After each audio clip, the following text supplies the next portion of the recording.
Desde que nací, he tenido el mejor padre que uno se puede imaginar.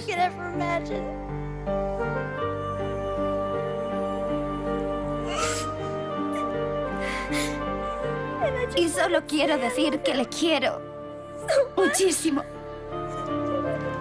Cuando la hija de Michael Jackson rompió a llorar, se desmoronó en su funeral, millones de fans de todo el mundo compartieron su dolor. Un dolor que se acrecentó con el debate acerca de cuál había sido la causa de la prematura muerte del cantante. 2 años más tarde y tras un juicio que duró 6 semanas en Los Ángeles, el médico personal de Michael Jackson, Conrad Murray, fue declarado culpable del homicidio involuntario del cantante de 50 años. Le declaramos... El tribunal declaró a Murray culpable de haber administrado a Michael Jackson una dosis letal de propofol, un potente agente anestésico que generalmente solo se administra en el hospital. Ningún médico competente administraría ese medicamento sin tener a mano material de emergencia. Buenos días y muchas gracias. Está roto. ¿Lo rompió usted? No, no fui yo. ¿No? No. Nosotros, el jurado del proceso, declaramos al acusado Conrad Robert Murray culpable del delito de homicidio involuntario. Conrad Murray fue condenado a 4 años de cárcel y fue considerado peligroso por el juez. Sería inhabilitado como médico. Así se cerraba el último capítulo de la extraordinaria historia sobre la vida de Michael Jackson y de su inesperada muerte. Hoy descubriremos la verdadera historia que se esconde tras el cantante que ha sido reconocido oficialmente como la estrella de más éxito de todos los tiempos. Nadie crea tanta expectación como Michael Jackson. Hablamos de alguien que no solo era un gran artista, un gran compositor y un gran intérprete, sino también un creador visual. Era increíble. Su obra irradiaba vida. Vida en todos los sentidos. Hoy analizaremos la extraordinaria vida de Michael Jackson, su traumática y prematura muerte y qué lo convirtió en el hombre que era.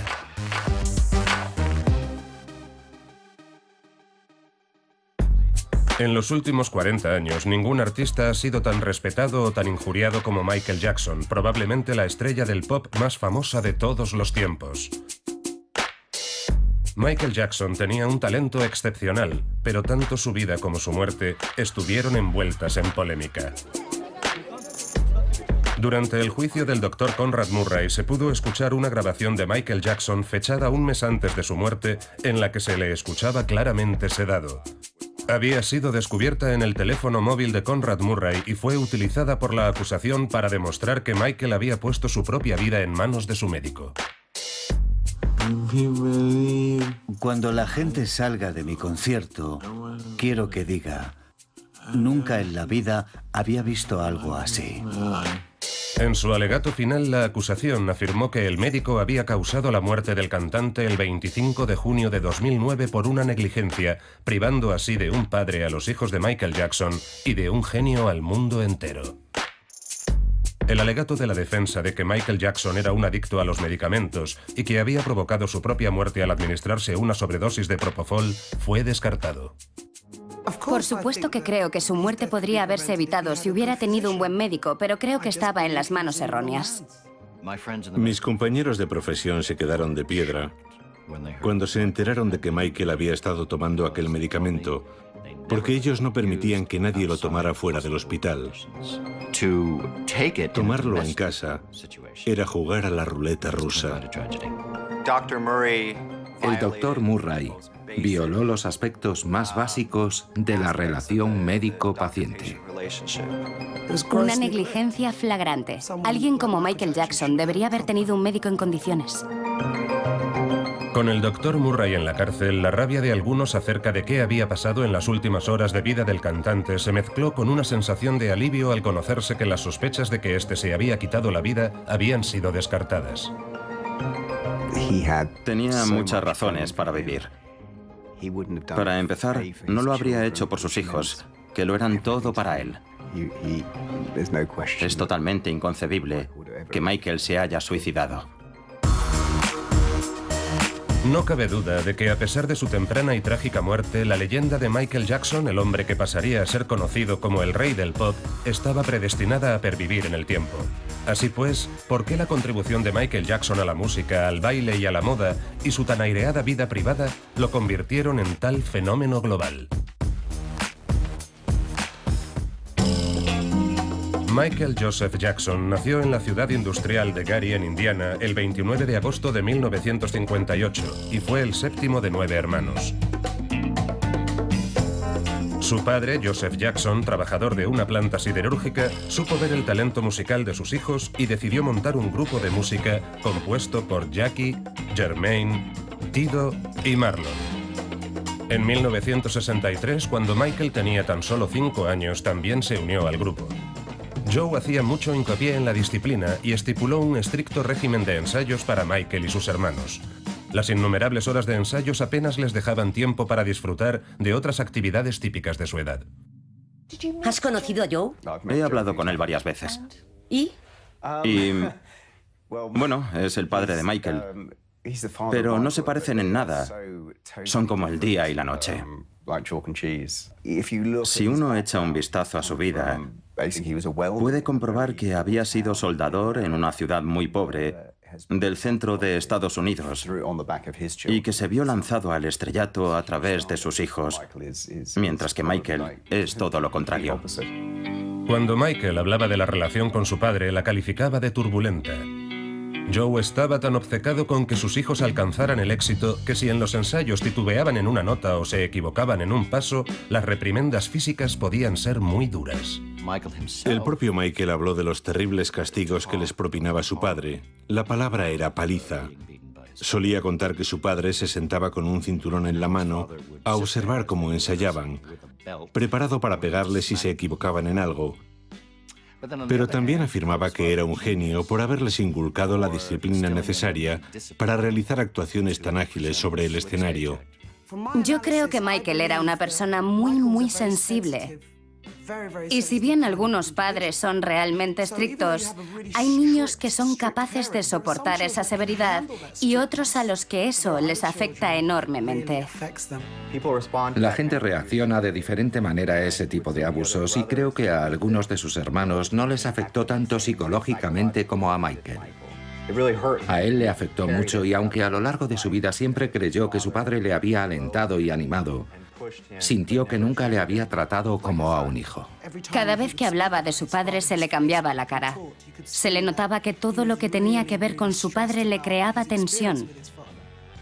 Estaba claro que le había hecho mucho daño. El propio Michael decía que de niño le habían hecho trabajar demasiado, pero al mismo tiempo recordaba cuánto se había divertido cantando y bailando. Solía hablarme de su niñez, y lo hacía abiertamente. En cuanto a la relación con su padre, lo que la gente no sabe es que había perdonado a su padre por parte del daño que le había causado, y que hacia el final de su vida, la relación con él era bastante buena. Creo que Michael perdonó gran parte de las cosas que habían pasado tantos años atrás. Creo que si Joe no hubiera hecho lo que hizo, no habría existido Michael Jackson como tal. No soy de los que señalan a su padre con dedo acusador. Cogió a una familia muy pobre, supo ver el talento y se lo ofreció al mundo. A los 8 años, Michael se había erigido en el vocalista principal del grupo. The Jackson Brothers cambiaron su nombre a The Jackson 5 y actuaron en numerosos locales del medio oeste de los Estados Unidos. Joe Jackson estaba completamente seguro de que podía convertir a sus hijos en estrellas. Creo que en cierto modo le descolocaba que Michael fuera claramente el hermano con más talento de todos, porque no era el hijo con el que mejor se entendía, y quizá era el que se llevaba la peor parte. Desde muy pequeño, Michael dejó claras sus destrezas y sus recursos y sorprendió a todo el público con sus bailes y su capacidad para transmitir las emociones más intensas. Tras ganar un importante concurso local de talentos cantando éxitos de la Motown y el tema I Got You de James Brown, The Jacksons 5 firmaron por el legendario sello discográfico Motown de Berry Gordy.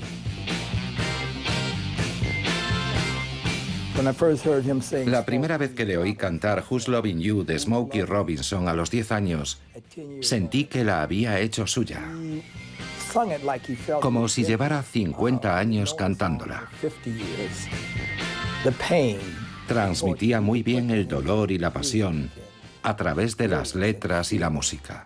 Michael era brillante, simplemente brillante.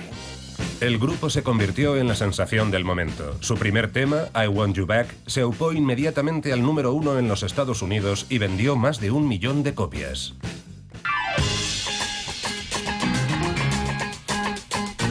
En cuanto bajabas la aguja y pinchabas I Want You Back, te quedabas sin palabras. Primero por aquel piano increscendo y luego por aquel lamento de Michael Jackson lleno de carisma. Y entonces aterriza en la primera palabra, when.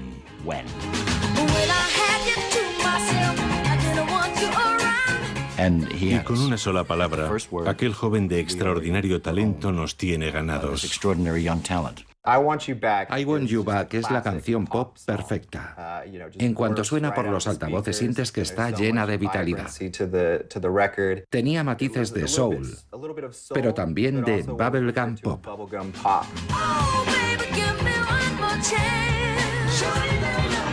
En cuanto oías la canción no podías evitar cantarla porque era muy pegadiza. Y no solo porque fuera pegadiza, sino por la manera tan perfecta de cantarla, de aquel jovencito acompañado de sus hermanos. Te preguntabas, ¿cómo lo hacen?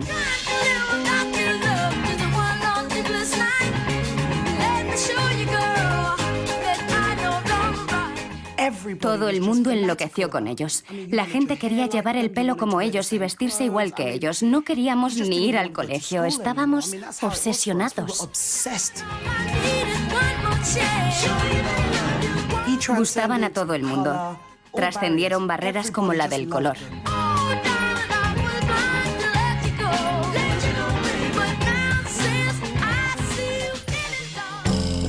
Michael, el más pequeño de los hermanos y líder del grupo, tenía solo 11 años, pero el sello discográfico aseguraba que tenía tan solo 9 años para que despertara aún más ternura.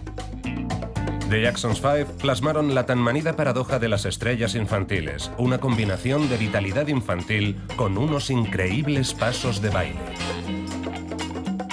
Estaba claro que Joe, el padre, les había inculcado la necesidad de llamar la atención tanto por su aspecto como por su música. Y qué duda cabe que aquel enorme peinado a lo afro también ayudó, igual que las coloridas camisas y los pantalones de pata de elefante. Eran auténticos y se convirtieron inmediatamente en un referente cultural. El fenómeno Jackson se propagó por todo el país y menos de un año después de su debut, The Jacksons 5 se hicieron un hueco entre los nombres más importantes de la música pop. Sus primeros 4 singles alcanzaron el número 1 en los Estados Unidos y también fueron un éxito internacional. No faltan voces que afirman que aquel increíble éxito internacional se debió principalmente a Michael, a su extraordinaria y versátil voz y a sus ágiles pasos de baile. Aunque Michael era muy joven, era muy sensible. Quizá porque era el hermano más pequeño y porque había sufrido los malos tratos de su padre, como luego se ha sabido. O quizá porque era muy solitario, como él ha dicho. El caso es que maduró antes que muchos niños y por eso podía cantar con tanto sentimiento las letras. Michael era un niño muy maduro. Tenía mucha capacidad para innovar y todo lo hacía bien. Gracias a la experiencia de ser una estrella infantil, entabló amistad con Mark Lester, que se había labrado un nombre como actor en la película de 1968, Oliver. Michael empezó a los 5 años, igual que yo. Así que no paraban de compararnos. Obviamente, la fama de Michael era infinitamente mayor que la mía. Pero como ambos habíamos estado en el candelero desde muy pequeños, solíamos compartir recuerdos de nuestra niñez. Estábamos en Estados Unidos cuando empezaron a salir las revistas para adolescentes, entre ellas Tiger Beat, y 17. Había 4 personas que solían copar las portadas. Una era Michael, obviamente el más destacado, y luego estaban Donny Osmond, David Cassidy, Jack Wild y yo. Éramos 5, los que salíamos casi siempre en aquellas revistas. Michael solía hojearlas. Cuando aparecía él en una página, muchas veces aparecía yo en la siguiente. Por eso él pensaba que nuestras carreras corrían paralelas. Michael me dijo que le había gustado la película Oliver, que había sido su musical favorito y que lo seguía siendo. Oír algo así resultaba curioso viniendo de Michael, que había dominado las listas de éxitos tanto tiempo con tantos discos maravillosos. El hecho de que me dijera que Oliver era su película favorita era algo más, un verdadero honor. En 1972, Michael saboreó por primera vez las mieles del éxito en solitario con la canción que daba título a la película Ben, un éxito en todo el mundo. Estaba claro que aquellos primeros años, Michael estaba aprovechando todas las oportunidades para preparar su futuro.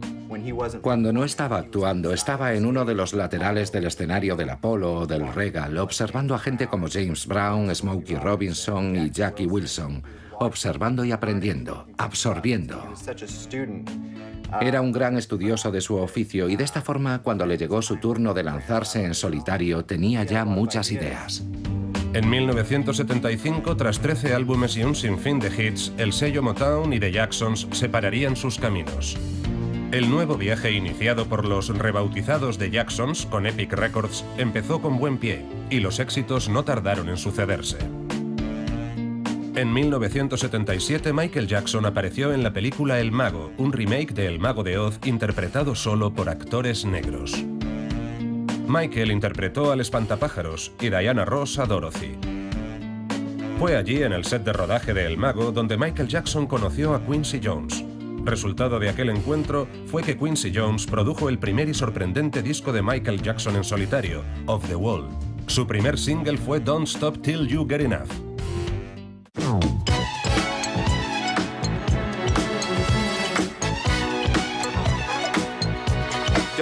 Don't Stop Till You Get Enough entró directo en el número 1. Tiene mucha energía y desde el punto de vista rítmico es muy compleja, es increíble, una obra de arte.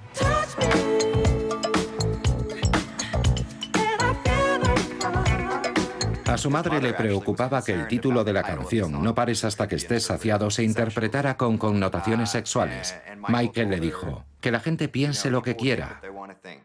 Prefirió dejarlo abierto a interpretaciones, mantener la inocencia.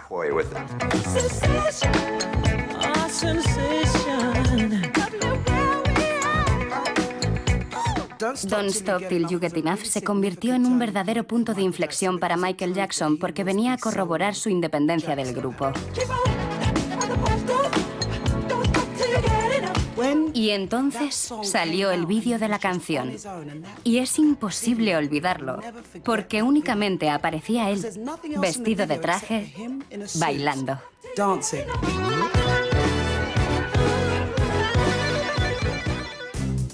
Off the Wall confirmó a Michael Jackson como artista de un talento innegable y estrella de pleno derecho. Se vendieron 7 millones de copias del álbum y Michael obtuvo el disco de platino. El éxito del disco desembocó en 9 años de trabajo entre Michael y Quincy Jones. Su siguiente colaboración fue en el álbum Thriller en 1982. El primer single de aquel disco, The Girl Is Mine, no llamó mucho la atención. Era simplemente un tema pop agradable. Luego un dúo con Paul McCartney alcanzó el número 2 y vendió el 1.000.000 de copias, pero no se convirtió en un clásico. Y entonces llegó Billie Jean y tembló el suelo bajo nuestros pies. Billie Jean es probablemente la canción más famosa de Michael. Se convirtió en su gran éxito, si bien era un tema poco habitual. Era un tema oscuro sobre la desconfianza, la ansiedad y la paranoia.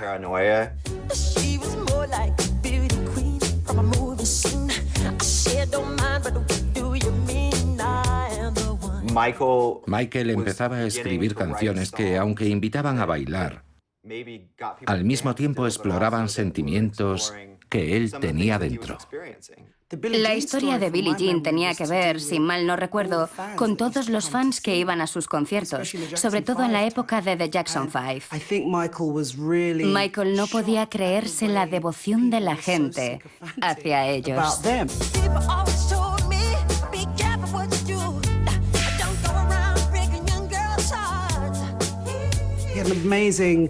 Tenía mucha creatividad y convirtió aquel fanatismo hacia él en la historia de una canción.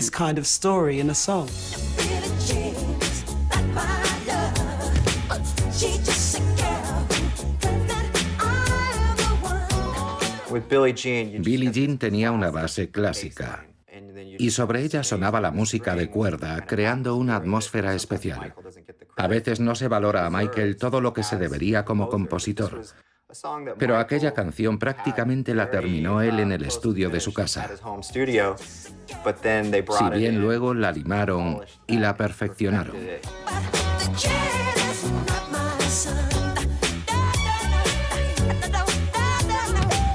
El vídeo de Billie Jean era sorprendente porque era un set de rodaje y cada vez que daba un paso se encendían las luces. Había ensayado aquellos pasos hasta que se los supo con los ojos cerrados. Lo tenía todo controlado y los ejecutaba a la perfección. Resultaba increíble cómo era capaz de aparecer en un set de rodaje y conseguir que no pudieras despegar los ojos de la pantalla. En cuanto aparecía caminando por la calle, te hechizaba. Si lo piensas bien, la idea era muy sencilla, pero su forma de ejecutarla te hipnotizaba.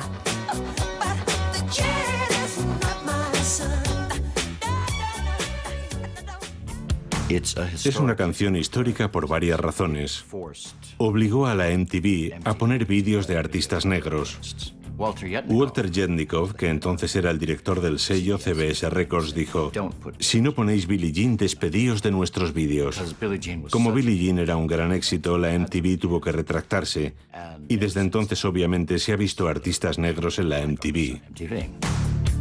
Beat It, el tercer single del álbum Thriller, con el solo de guitarra de Van Halen, multiplicó la capacidad de atracción de Michael Jackson, ya que llegó a los amantes del rock.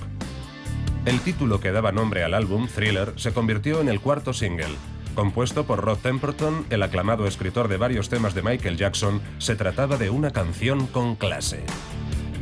Es un equipo inmejorable. Por un lado, Rod Temperton, un compositor fantástico. Por el otro, Quincy Jones, el productor más increíble de todos los tiempos. Y además, Michael Jackson, un artista extraordinario. Tres músicos increíbles, los mejores en su campo, crearon Thriller. Desde las dos primeras notas, desde que las oyes, te enganchas.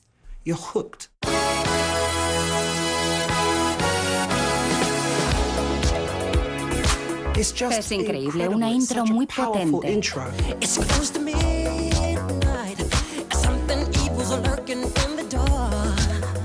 El vídeo resultó rompedor para la época, con una duración de más de 14 minutos. John Landis, un reputado director que había dirigido películas de miedo con un cierto toque satírico, se enroló en el proyecto.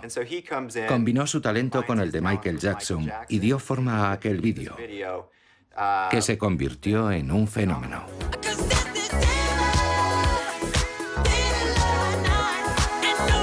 Las prótesis creadas por el artista de efectos visuales Rick Baker y una apabullante coreografía dieron como resultado un vídeo impresionante. Alcanzó tal popularidad que el documental The Making of Michael Jackson's Thriller se convirtió en el vídeo más vendido del mundo. Hubo una obsesión generalizada. Ibas por la calle y todo el mundo iba vestido como Michael Jackson, con la misma ropa. Todos iban como él en Thriller. Todo el mundo era Michael Jackson. Así de grande fue aquel fenómeno.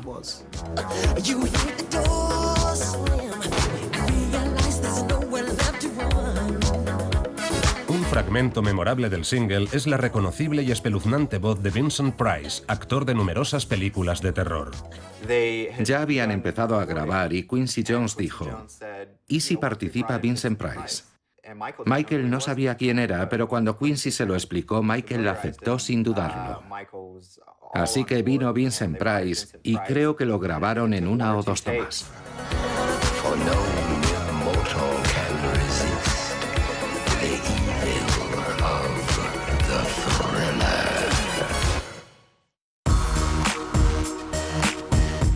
El álbum Thriller fue un superventas y alcanzó el número 1 simultáneamente en Estados Unidos y en Reino Unido. Se mantuvo entre los 10 álbumes más vendidos según la clasificación del Billboard estadounidense durante todo un año, y nada menos que 7 de los 9 temas del disco alcanzaron el top 10. Michael Jackson tenía una capacidad única de conjugar distintas influencias musicales. Tenía a sus espaldas un bagaje muy rico, muy heterogéneo. Y por eso fusionó estilos que nadie más podría fusionar. Una cosa es que Michael imite a James Brown, y otra es que Michael Jackson fusione a James Brown con Fred Astaire o Charlie Chaplin. Cuando uno lo ve en sus vídeos y lo oye cantar, comprueba que combina elementos muy diferentes. En la actualidad, Thriller conserva su estatus de disco más vendido de todos los tiempos, con un total aproximado de 110 millones de copias vendidas en todo el mundo. En la década de los 80, Michael Jackson fue tan famoso en la escena internacional como muchas de las grandes figuras políticas y religiosas del mundo.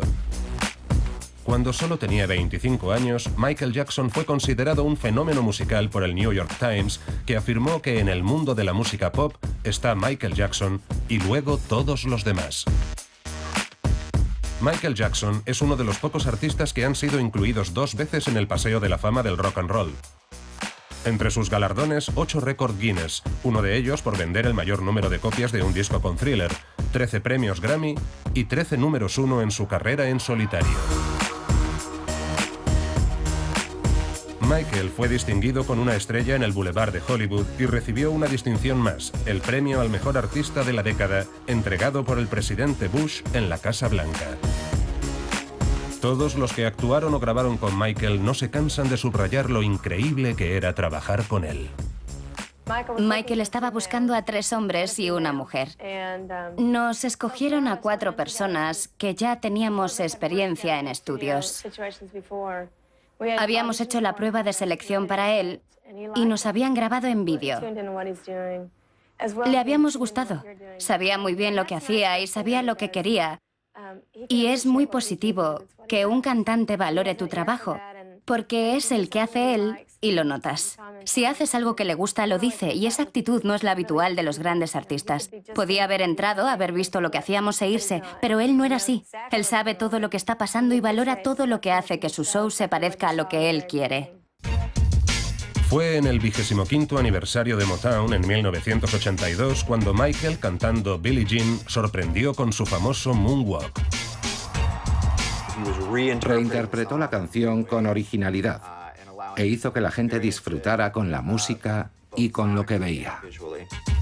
Aquella actuación fue vista en todo el mundo. La MTV, que años atrás había sido reacia a incluir en su programación vídeos de artistas negros, estaba alcanzando sus mejores datos de audiencia con los vídeos de Michael.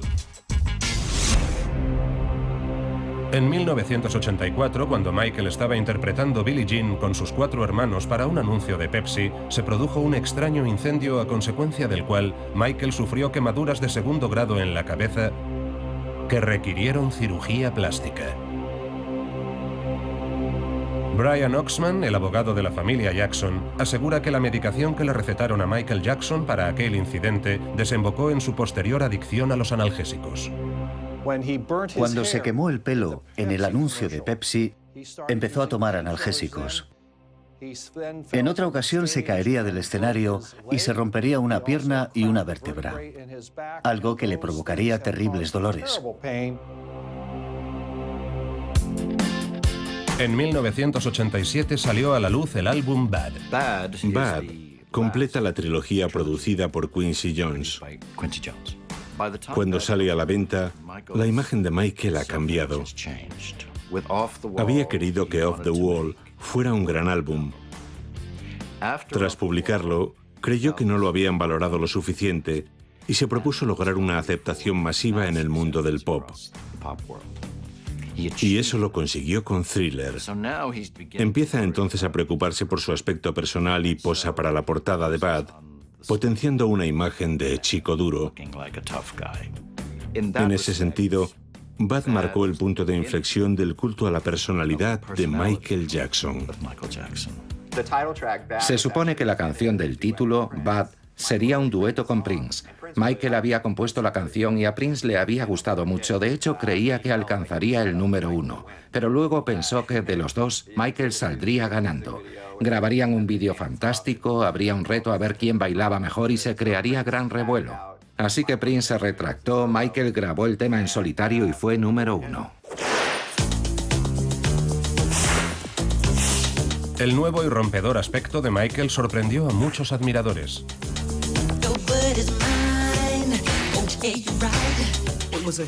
Fue un gran cambio para todos. No podíamos creernos cuánto había cambiado su imagen.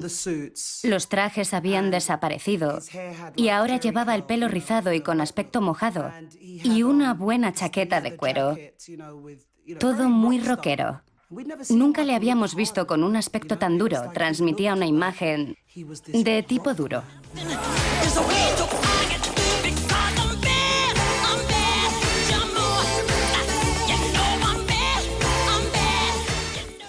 Sinceramente, cuando escuché Bad pensé, no sé si me termina de gustar, pero lo que me hizo cambiar de opinión fue el vídeo. Porque en cuanto lo vi pensé, Dios mío, es genial. Las imágenes en el metro te hipnotizan y para mi gusto mejoraron el tema.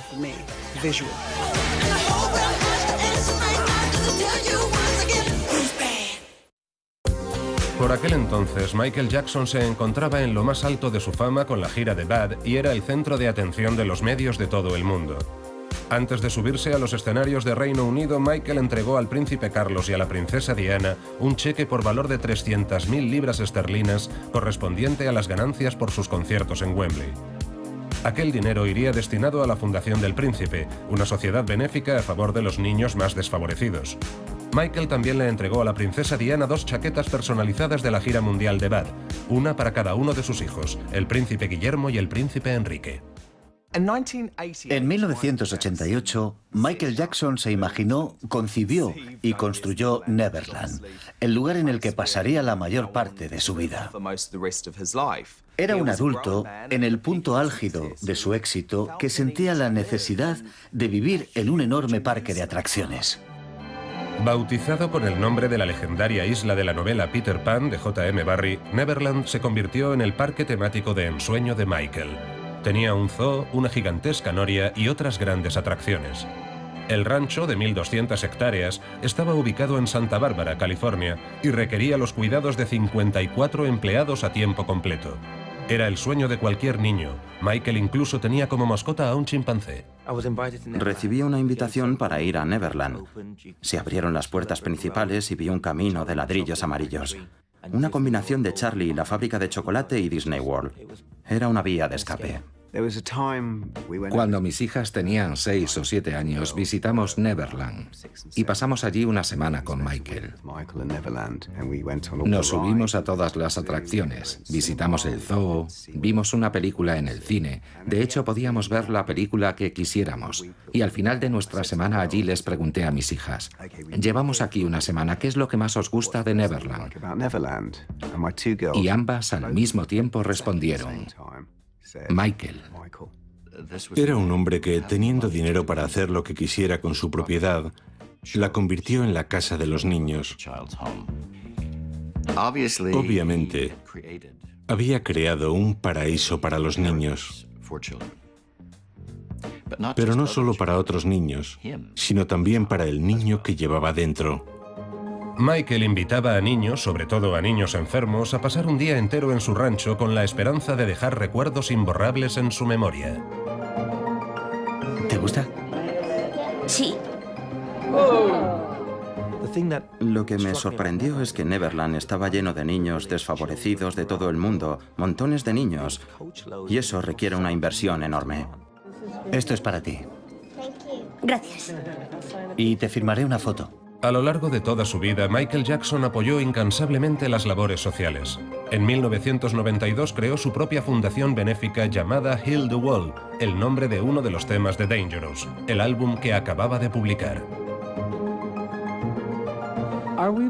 Tan ciegos estamos que no vemos que nuestros niños están rebelándose contra la indiferencia, clamando contra el abandono y rugiendo contra la falta de atención.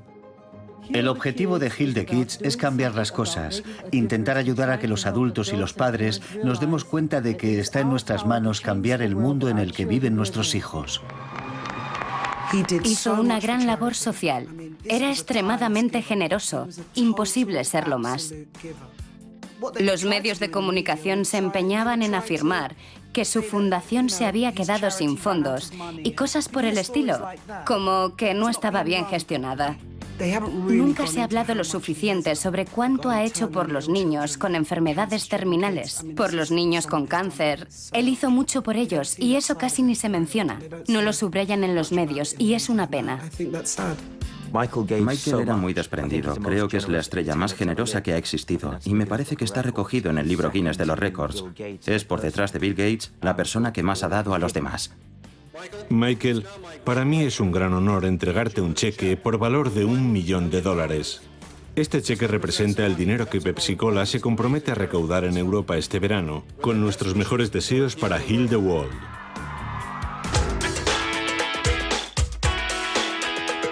En Estados Unidos, el tema Black or White fue el que más éxito obtuvo del disco Dangerous.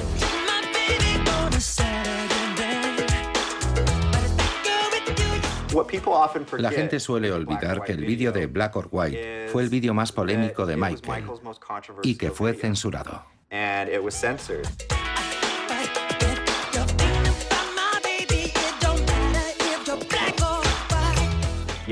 Tiene fragmentos que todo el mundo recuerda, en los que se festeja la diversidad.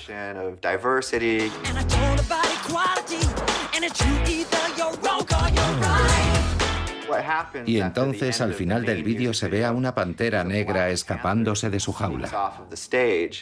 Michael plasma aquí la parte más oscura de la canción, haciendo un guiño al racismo.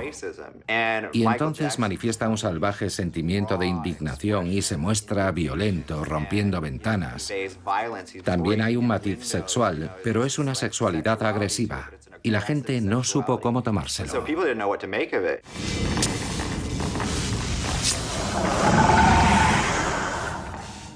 La primera vez que vimos Dangerous y vimos cómo Michael había vuelto a cambiar totalmente su imagen y se había vuelto mucho más blanco, creo que todos nos preocupamos mucho. Creo que todo el mundo empezó a pensar que ya no le gustaba ser negro. Y entonces saca la canción Black or White del disco Dangerous y todos dijimos, Dios mío, primero apareces más blanco y luego sacas un tema que se llama Blanco o Negro. ¿Qué está pasando aquí? Mucha gente pensó que Michael Jackson se había estado decolorando la piel y aquella canción fue para él una verdadera declaración de intenciones, porque en el fondo estaba respondiendo a las críticas a través de su música, diciendo, ¿qué más da si soy blanco o negro? Hubo que esperar hasta mucho después, unos 15 años más tarde, para saber que tenía vitíligo, que es una grave enfermedad cutánea que consiste en que pierdes la pigmentación de la piel. Está claro que tenía vitíligo. Lo curioso es que mucha gente no se lo creyó hasta que murió, y la autopsia corroboró que sí, que tenía vitíligo. Las estrellas estaban entonces rodeadas de un halo de misterio. No es como ahora que se sabe todo sobre ellas. Se supone que un artista era alguien enigmático y supongo que creyeron que lo más apropiado era no contarle al público qué le estaba pasando de verdad a Michael.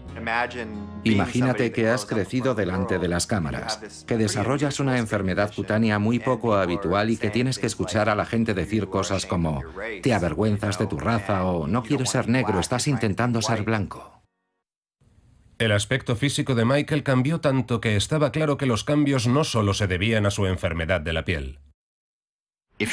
Si uno quiere entender por qué Michael Jackson se había sometido a la cirugía plástica, tiene que comprender que era un ser humano y que estaba sometido a las mismas inseguridades que tenemos todos, sin olvidar que cuando era pequeño su padre solía criticarle y eso había hecho mella en él.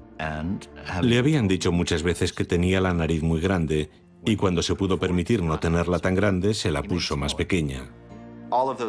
Todas aquellas experiencias de su niñez contribuyeron con aquel deseo de cambiar su aspecto físico. Además, al ser artista, empezó a considerar que su cara era una obra de arte.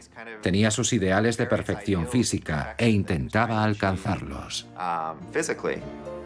El espectacular cambio físico de Michael Jackson desató todo tipo de especulaciones en los medios. Surgieron rumores que apuntaban que él y su hermana LaToya eran la misma persona, y otros que decían que quería parecerse a Diana Ross. Se ha dicho que Michael Jackson se ha hecho la cirugía plástica para parecerse más a usted. No lo creo. ¿Es cierto? No, bueno, creo que no. Nunca lo había oído y él nunca me lo ha dicho. No lo creo. ¿Pero no le parece desconcertante que un hombre tan joven se haya operado para parecerse a usted? No creo que esté intentando parecerse a mí. De verdad que no. Creo que quiere parecerse a la imagen que él considera que le hace feliz. No creo que esté intentando parecerse a mí, pero creo que está muy guapo. Mucha gente no lo conoce y no le da una oportunidad, sino que se lanza a criticarlo. Creo que lo que pasa es que cuando tienes a un genio delante, cuando eres testigo de un talento tan irrefrenable e intocable, la primera reacción de la gente es criticarlo porque le da miedo. Lo considera una amenaza. Y para aumentar su autoestima, la gente cree que tienen que menospreciarlo a él. Atrás, por favor. En el verano de 1993, la vida de Michael Jackson sufrió un vuelco. El artista fue acusado de abusar sexualmente de un niño de 13 años. Las acusaciones de los abusos en su rancho de Neverland fueron negadas inmediatamente. El caso se solucionó al margen de los tribunales gracias supuestamente a una cifra de $20 millones que evitó que se presentaran cargos formales. Si esto realmente hubiera pasado, ¿crees que un padre aceptaría dinero? ¿Crees que el dinero arreglaría las cosas? No tiene ningún sentido. Si fuera un hijo mío, lo siento, pero me daría igual que me dieras $1.000 millones.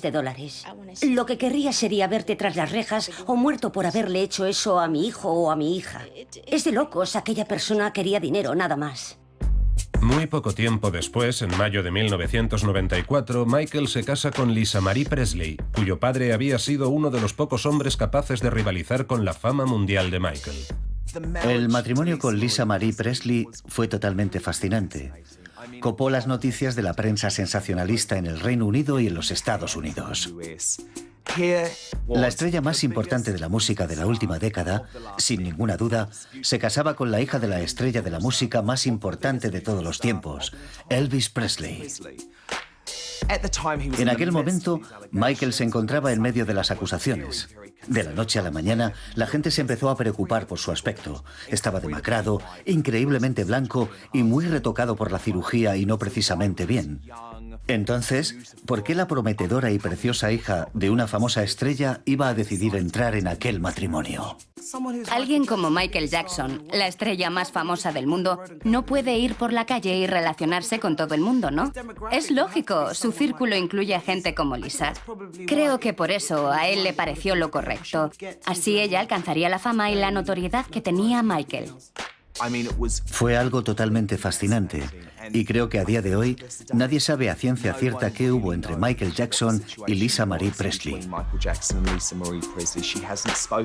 Ella no ha hablado mucho al respecto y fue un capítulo muy extraño en la vida de ambos. A pesar de las especulaciones de los medios acerca de la credibilidad de su relación, Lisa Marie y Michael alentaron públicamente los rumores y confirmaron que su amor era auténtico. El matrimonio duró poco y terminó de forma amistosa en 1996. Un año después de su separación, la relación de Michael con la ayudante de su dermatólogo, Deborah Rowe, concluyó con el anuncio del primer embarazo en común. Michael llevaba mucho tiempo queriendo tener hijos. Ya había querido tenerlos con Lisa Marie Presley, precisamente una de las razones del divorcio. Y ahora, Debbie Rowe le había dicho a Michael que ella le daría un hijo, que ella sería el vientre de alquiler que le daría a Michael lo que él siempre había querido, hijos. Poco después, la pareja contrajo matrimonio en Australia. Deborah dio a luz a un niño, Prince Michael Jackson Jr., y más adelante a una niña, Paris Michael Catherine, pero la relación no duraría. En el otoño de 1999, la pareja anunció su intención de divorciarse y la custodia plena de los niños recaería en Michael. En 2002, Michael anunció el nacimiento de un nuevo hijo, Prince Michael II, también conocido como Blanket, y todavía se desconoce la identidad de la madre.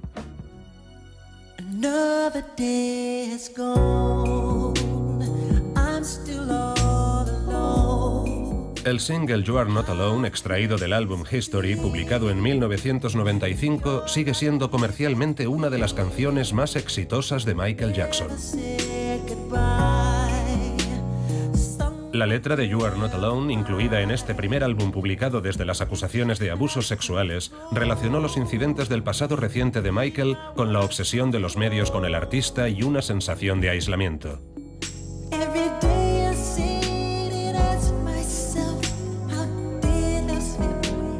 You Are Not Alone es una de esas canciones que puede ser interpretada de muchas formas. Creo que mucha gente cuando la oía la interpretaba como una canción de amor, pero también era una canción que transmitía un cierto grado de aislamiento, el alto precio de una vida en primer plano.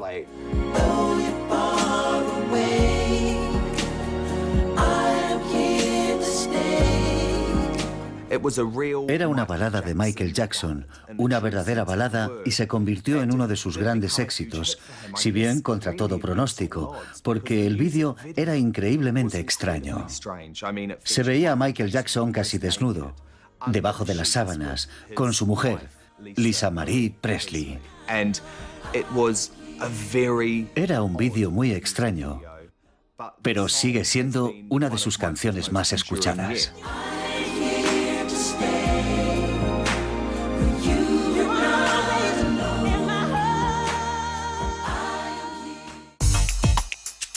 La música de Michael estaba cada vez más relacionada con las cuestiones mundiales que él consideraba importantes. Con los discos Dangerous y History empieza a ser evidente que muchas de las canciones ya no hablan de relaciones personales ni son para bailar. Michael pasa a tocar grandes temas sociales. Era curioso, porque la publicación de History no empezó con buen pie. Fue un grandes éxitos y un álbum nuevo al mismo tiempo. Y muchos de los recursos publicitarios empleados fueron ridiculizados. Un ejemplo, Michael Jackson decidió enviar una enorme estatua de sí mismo por el río Támesis, en Londres, a pesar de continuar en medio de las acusaciones de abusos infantiles. Yo creo que History ha sido su álbum más infravalorado. Algunas de las canciones que han salido de ese disco son verdaderos iconos. They Don't Really Care About Us, Earth Song, Scream o You Are Not Alone. Era un disco fantástico, pero entonces daba igual lo que publicara Michael Jackson. Había tantas cuestiones personales rodeándolo que su música volvía a quedar en un segundo plano. Durante toda su vida, Michael intentó proteger su intimidad. Cuanta más obsesión mostraba la prensa con él, más absurdas parecían ser las historias que surgían. El 99,9% de lo que se escribía sobre él era falso. Por ejemplo, se ha quedado sin tabique nasal. Creo que apareció en el Daily Mirror. Es de locos. Puede que hubiera un mínimo de verdad en lo que se escribía, pero aparecía muy disfrazada. Ya sabemos cómo son los medios de comunicación. Se llama hacer ruido, cogen algo y lo exageran. Somos una familia, y tú has visto cómo hemos crecido en una casa de 2 habitaciones. La familia es más importante que todo el éxito del mundo, y eso siempre va a estar ahí. Su objetivo es dividir, hundirnos y separarnos. Somos una familia, tenemos niños y nos duele lo que a todos. Le hacían mucho daño las informaciones falsas de la prensa, pero creo que su mecanismo de defensa consistía en no leerlas. Van a decir lo que les dé la gana, así que mejor no entrar al trapo. Un día le pregunté, ¿por qué no los demandas? Y me respondió Mark, si tuviera que demandar a todos los que escriben falsedades sobre mí, me pasaría todo el día en el juzgado.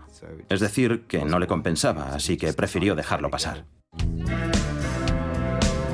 En 2001, Invincible fue el último álbum con material nuevo publicado en vida por Michael Jackson. A pesar de recibir todo tipo de críticas y de sufrir las consecuencias de un enfrentamiento con Sony, consiguió alcanzar el número 1 en 11 países, entre ellos Estados Unidos. Pero con el paso de los años, la vida de Michael como músico empezó a quedar eclipsada por los incontables rumores que rodearon su estilo de vida. La curiosidad y la polémica fueron 2 perennes compañeras de viaje. En 2002 se produjo una imagen que llegaría a todos los hogares del mundo. Michael Jackson saca a su hijo por la ventana de un hotel de Berlín para que sus seguidores lo vean. El escándalo que se desató fue descomunal. Cuando pasó aquello, yo estaba en la habitación. Cuando vi las imágenes pensé, Dios mío, qué horror.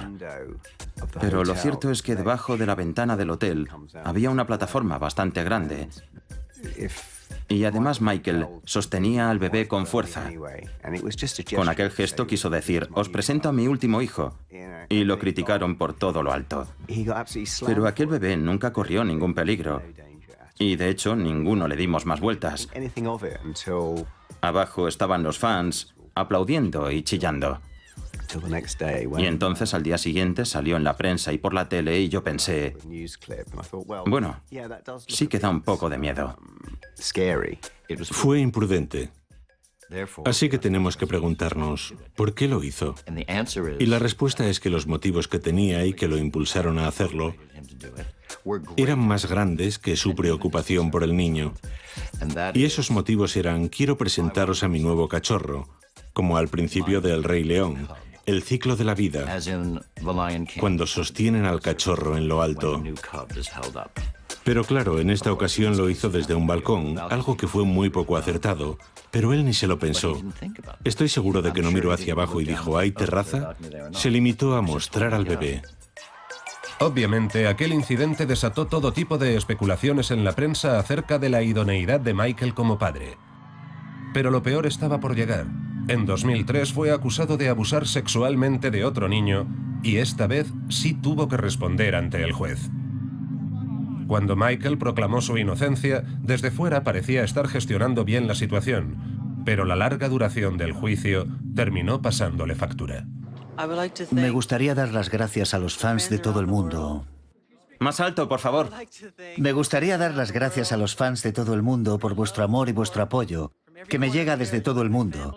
También a mi familia por su apoyo y a mi hermano Randy, que se ha portado de maravilla. Quiero dar las gracias a la comunidad de Santa María. Quiero que sepáis que quiero mucho a la comunidad de Santa María. Es mi comunidad, me encanta su gente, siempre querré a su gente. Mis hijos nacieron aquí, mi hogar está aquí. Siempre querré a esta comunidad con todo el alma, por eso me mudé aquí. Muchas gracias. Cuando conocí a Michael, él tenía las riendas de su vida. Y creo que se le empezaron a escapar a partir de 2003, cuando se fue hundiendo por la desesperación ante las acusaciones falsas. En las últimas semanas, los medios han publicado una gran cantidad de información desagradable y maliciosa sobre mí. Esa información es repugnante y falsa.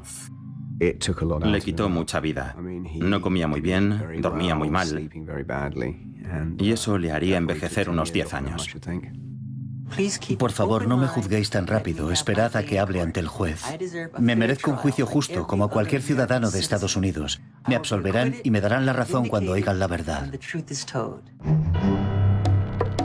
Antes de empezar el juicio, una gran cantidad de fans ya se había arremolinado alrededor de los juzgados. Cuando llegó Michael, se subió al techo de su coche y empezó a bailar. Tenía encima una presión enorme. Era inocente de todos los cargos, eso por supuesto. Pero a veces declaran culpables a personas que son inocentes. Y las pruebas pueden ser volubles. La tensión de 3 meses en los que tuvo que pasar por el juzgado a diario hizo que apareciera delgado, casi anémico. Yo diría que fue lo peor que le pasó en su vida, en cuanto a su salud general y a su salud mental. Michael había intentado evitar el juicio por aquel caso de abusos sexuales. Fue su peor pesadilla. Su círculo más cercano sabía que un juicio de aquella naturaleza podía llegar a matarlo, y las consecuencias en su salud fueron muy notables. Creo que todos recordamos la imagen de Michael Jackson apareciendo en pijama en el juzgado o directamente no acudiendo al juzgado. Se ha sentido muy incómodo durante todo el proceso. Se va a marchar a casa para recuperarse, para descansar y relajarse y volverá el lunes. Está deseando hacerlo. Esta mañana ha ido a urgencias y le han recetado unas medicinas. Regresará el lunes y os damos las gracias a todos. Un saludo a todos. Había muy poca compasión por él. El día que apareció en los juzgados en pijama, los tabloides se mofaron de él, con legañas y en pijama. Fue la primera vez que el mundo entero, o al menos el mundo de los medios de comunicación, consideró que quizá tantos y tantos años esquivando la ley, ahora le estaban pasando factura. Me gustaría decirle a todo el mundo que yo apoyo a mi hijo, que no me creo nada de lo que se ha escrito sobre él, porque yo le he criado y sé que eso son meras invenciones. Apoyamos a nuestro hermano de todo corazón y estamos a su lado. Toda la familia nos estamos organizando para ir a visitarlo. El 13 de junio de 2005, Michael Jackson fue declarado no culpable y le fueron retirados todos los cargos. No había ningún afroamericano en el jurado. Tras tantas órdenes de búsqueda, tantos meses de investigación y tantos millones de dólares, ni siquiera consiguieron una acusación de consumo de alcohol. Lo hicieron para conseguir algo, pero ni siquiera consiguieron eso. Es decir, no se demostró lo culpable que era, sino lo inocente que era, lo limpio que estaba. Registraron la casa de arriba abajo y la mujer que presentó los cargos terminaría en la cárcel por fraude. Así que Michael fue la víctima. Se cree que la ansiedad causada por el juicio tuvo graves consecuencias en la salud de Michael Jackson, y la tensión, los constantes dolores de espalda y otros achaques desembocaron en una dependencia de medicamentos con receta. Michael tenía muchos dolores y eso es indudable. Necesitaba medicarse.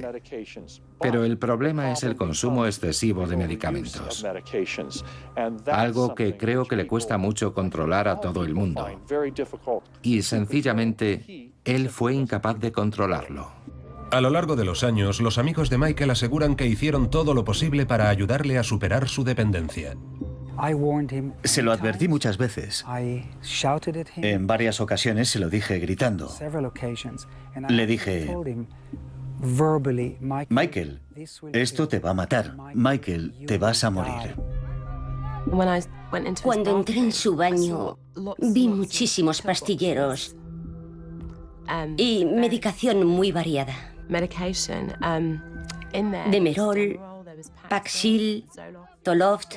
Demerol es un analgésico y Paxil y Zoloft son antidepresivos. Cuando vi todo aquello en el baño no pensé, es drogadicto ni nada por el estilo. Lo que pensé fue, igual está enfermo, así que quise saber más y le pregunté qué le pasaba. Me respondió, no, son por rutina, va todo bien. Los años posteriores al juicio por abusos sexuales y a pesar de haber sido absuelto de los cargos, Michael parece un hombre totalmente roto. Entonces empezaron a salir muchas noticias afirmando que Michael Jackson tenía problemas económicos y que su música ya no gozaba del mismo nivel de éxito. El mundo no estaba preparado para ver más allá de las excentricidades de Michael y de los escándalos que habían eclipsado su vida. Michael Jackson es un artista increíble y los artistas no siempre son normales. De hecho, algunos de los artistas más importantes son muy excéntricos y únicos, muy diferentes, y Michael era un gran artista. Vivió su vida de forma distinta, de una forma poco habitual. Pero cuando repasamos aquellas canciones, cuando revisitamos aquellos vídeos y escuchamos de nuevo aquellos discos, encontramos un verdadero torrente de arte que se merece toda la atención. La capacidad de atracción de Michael Jackson seguía intacta. Así se pudo comprobar en marzo de 2009, cuando anunció una serie de conciertos en el O2 Arena de Londres. Londres da la bienvenida al rey del pop, el gran Michael Jackson.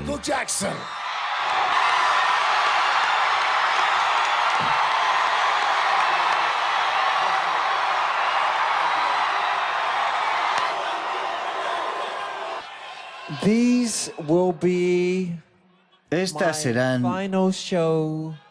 mis últimas actuaciones en Londres. Eso es todo, y nos vemos en julio.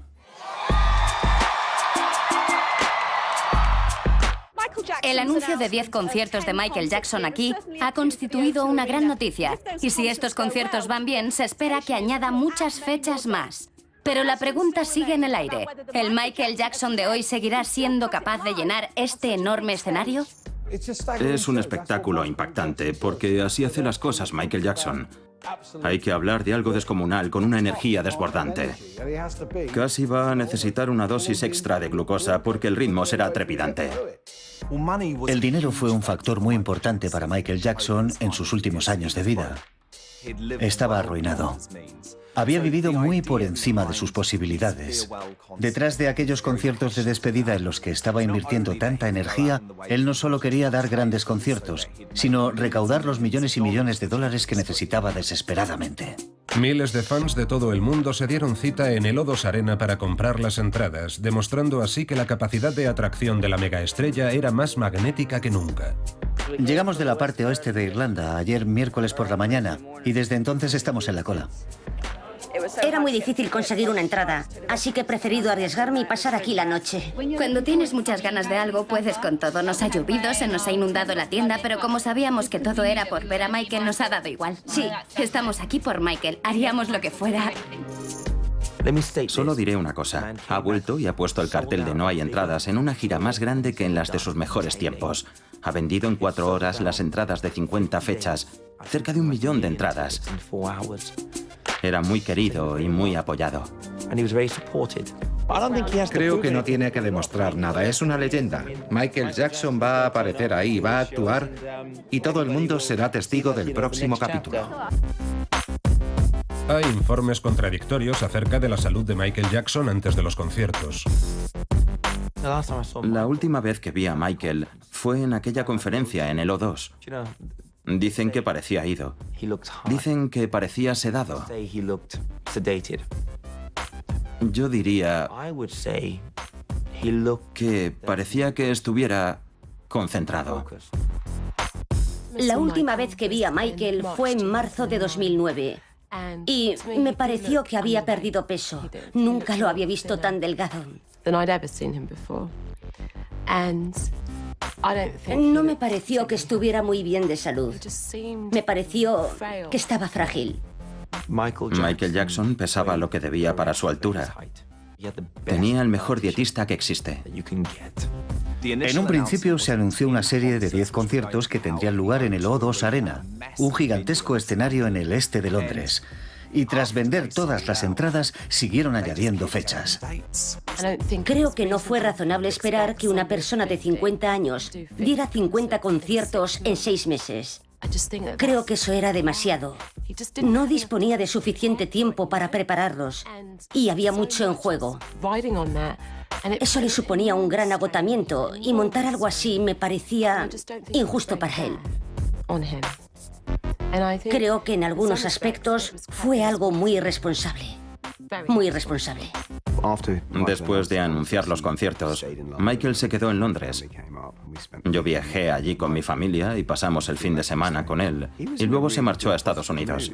Lo encontré muy positivo. Estaba con una mentalidad muy positiva. Hacía tiempo que no lo veía así. Me contó que sus hijos nunca lo habían visto actuar. Lo habían visto en la televisión y en DVD, por supuesto. Pero nunca lo habían visto en directo. Así que no solo hacía aquello por sus fans, sino sobre todo por sus hijos. Me acerqué y le pregunté, Michael, ¿por qué ahora? Y él me respondió, porque mis niños ya son suficientemente mayores y yo aún soy joven para hacerlo. Y quiero que me vean, para que estén orgullosos de lo que hago. Pero sus hijos nunca lo verían actuar. El mundo nunca presenciaría el regreso que Michael Jackson había prometido. Operador 33, ¿cuál es la dirección de la emergencia? Verá, necesito una ambulancia lo antes posible, por favor. Muy bien, señor. ¿Cuál es la dirección? Es el 100 de North Carol Wood Drive, Los Ángeles, California, 90077. ¿Ha dicho Carol Wood? Carol Wood Drive, sí. El 25 de junio de 2009, el Departamento de Bomberos de Los Ángeles respondió a una llamada del 100 de Carol Wood a las 12:21 y 18 segundos. Lamentablemente, la persona que respondió a la llamada nunca solicitó a la persona que llamaba que indicara al Departamento de Bomberos de Los Ángeles quién necesitaba la asistencia, que era Michael Jackson. ¿Y qué ha pasado exactamente? Verá, tenemos aquí a un caballero que necesita ayuda. No respira. No respira. Estamos intentando reanimarlo, pero nada. Bien, bien. ¿Qué edad tiene? Tiene 50 años. ¿50? Bien. Está inconsciente. ¿No respira? Sí, no respira. Bien. ¿Y tampoco está consciente? No está consciente. Bien. ¿Está en el suelo? ¿Dónde está ahora? Está en la cama. Está en la cama. Bájelo usted al suelo. Bien. Bájelo al suelo. Le ayudaré a hacerle una reanimación cardiopulmonar. Cuando nuestro personal médico oyó que estaban intentando reanimarlo en la cama, dio indicaciones claras y directas para que bajaran al paciente al suelo y le hicieran allí la reanimación cardiopulmonar. Bien. Bájelo al suelo. Le ayudaré a hacerle una reanimación cardiopulmonar. Les necesitamos. Va a tener que esperar. Ya han salido hacia ahí. Yo haré lo posible por ayudarle por teléfono. ¿Le ha atendido alguien? Sí, tenemos aquí a su médico personal. ¿Tienen un médico ahí? El doctor Murray dijo que él se hacía plenamente responsable del paciente. Para nosotros eso significa que a partir de ese momento, él era la autoridad médica suprema. De no haber dicho aquello, le habríamos pedido que se quedara a un lado, y entonces nuestro personal médico habría sido la autoridad médica suprema para prestar auxilio a Michael Jackson. No responde a nada. No responde ni a la reanimación pulmonar ni a nada. Bien, ya estamos de camino. Si le están haciendo la reanimación y está siguiendo las indicaciones de un médico, él tiene autoridad sobre mí y está in situ. ¿Alguien ha presenciado qué ha sucedido? No, solo el médico. Es el único que estaba aquí. Bien, entonces el médico ha visto qué ha sucedido. Doctor, ¿ha visto usted qué ha sucedido? Perdone, si hace el favor. Ya estamos en camino. Estamos en camino. La pregunta es, ¿por qué tardó tanto el doctor Murray en marcar el 911? El doctor Murray es el único que puede responder a esa pregunta. Está claro que una respuesta rápida salva vidas. Nos resulta inexplicable por qué el doctor Murray tardó tanto en llamar sabiendo que Michael estaba mal. He pasado la información a mis compañeros que están en camino. Gracias, señor. Está haciéndole la reanimación en el pecho, pero no responde a nada. Por favor. Muy bien, ya están en camino. Los primeros 45 minutos están dentro de lo que llamamos la hora crítica.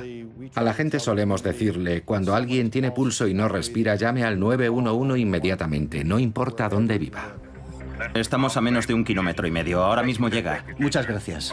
Llámenos si necesita algo. Gracias. Bien. Todo indica que el cantante Michael Jackson ha fallecido hace 3 horas. Cuando llegó la asistencia médica ya no respiraba. Llevaron a cabo una reanimación cardiopulmonar y lo llevaron al centro médico de UCLA, donde informan que cayó en coma profundo. Ha sido declarado muerto hace unos instantes. Se esperaba la actuación del artista en Londres para una serie de conciertos este verano.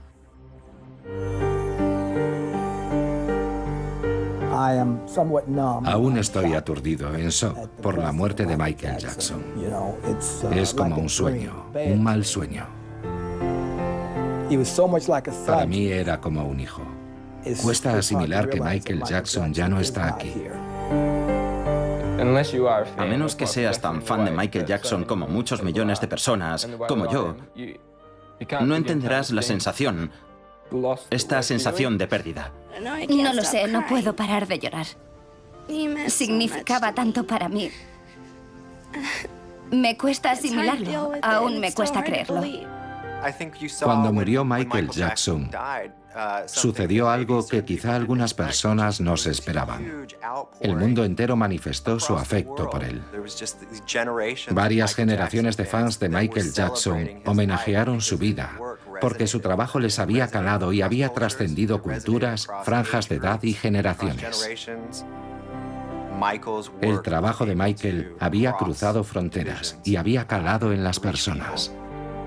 Tras un pequeño funeral íntimo, la muerte de Michael Jackson desencadenó una manifestación global de dolor y cerca de 1.000 millones de personas de todo el mundo vieron por televisión su funeral público.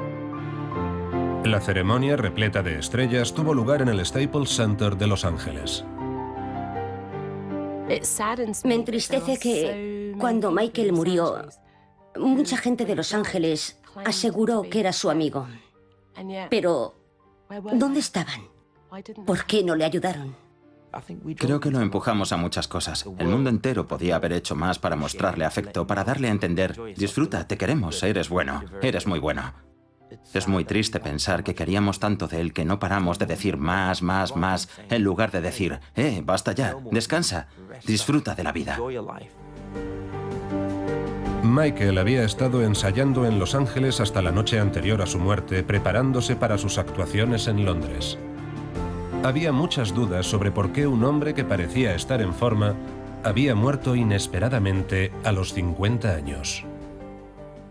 La noche antes de su muerte, Michael Jackson había estado aquí en el Staples Center de Los Ángeles ensayando sus próximos conciertos en Londres y según distintos testimonios, su actuación era muy enérgica. Había repasado 10 u 11 canciones y coreografías. Después, según el manager de Jackson, el cantante salió, le dio un abrazo y le dijo, «Estoy muy feliz. Este es nuestro momento sin duda». En estos estudios, no precisamente glamurosos, Michael llevaba varios meses ensayando sin descanso. Los que lo vieron hacerlo indican que estaba delgado y que parecía frágil pero en forma. Lo vi bien, estaba en buena forma y listo para volver y dejarnos con la boca abierta. El documental sobre la preparación de la gira, This Is It, la gira de un regreso que nunca se produjo, mostraba a un artista con mucha energía. Tenía muchísimas ganas de volver. Era un perfeccionista y por eso quería que los conciertos rozaran la perfección. Y eso genera tensión, eso genera ansiedad. Al parecer le había llegado a comentar a Lisa Marie Presley, «Tengo el terrible presentimiento de que me voy a morir como tu padre», queriendo decir que se iba a morir joven. Pero lo cierto es que se fue exactamente igual que Elvis, es decir, ambos con una gran cantidad de medicamentos en el cuerpo. Creo que los últimos 15 años de vida, Michael había iniciado un viaje cuesta abajo con respecto a su contacto con la realidad y la percepción de sí mismo. Lo que me sorprendió fue la publicación de la cantidad de fármacos ingeridos, algo que no habría permitido ningún médico con 2 dedos de frente. Pocas horas después de la muerte de Michael por paro cardíaco, la policía empezó a sospechar de los médicos que suministraban a Michael una cantidad continua de fármacos con receta, aunque hubo que esperar 7 meses a que detuvieran al doctor Conrad Murray y otros 18 meses antes de que fuera convocado ante el juez. En tan solo 6 semanas, Murray fue declarado culpable de homicidio involuntario. Fue condenado a una pena máxima de 4 años, una sentencia que permitió en cierto modo a la familia de Michael Jackson y a muchos de sus fans dar carpetazo a la historia. Este jurado determina que la pena apropiada es la pena máxima de 4 años. No cabe duda de que el legado musical de Michael vivirá para siempre. Y coincidiendo con la entrada en la cárcel del Dr. Murray, el Cirque du Soleil se embarcó en una gira mundial por 47 ciudades para homenajear a Michael Jackson, el tributo más elaborado de todos los dedicados a la memoria del cantante, y otra prueba de que, a pesar de su complicada vida, Michael Jackson siempre será recordado por su extraordinario talento musical. Hablamos de alguien que no solo era un gran artista, un gran compositor y un gran intérprete, sino también un creador visual. Era increíble. Nadie crea tanta expectación ni atrae tanta expectación como Michael Jackson. No aparece un Michael Jackson en cada siglo o cada X generaciones. Solo aparece una vez. Podemos alegrarnos por haber disfrutado de él mientras estuvo aquí y seguiremos haciéndolo eternamente a través de su música. Su obra era única, era exuberante. Su obra irradiaba vida, vida en todos los sentidos. Incluso cuando Michael Jackson cantaba algo ya muy manido, lo llenaba de vida y ese era su don.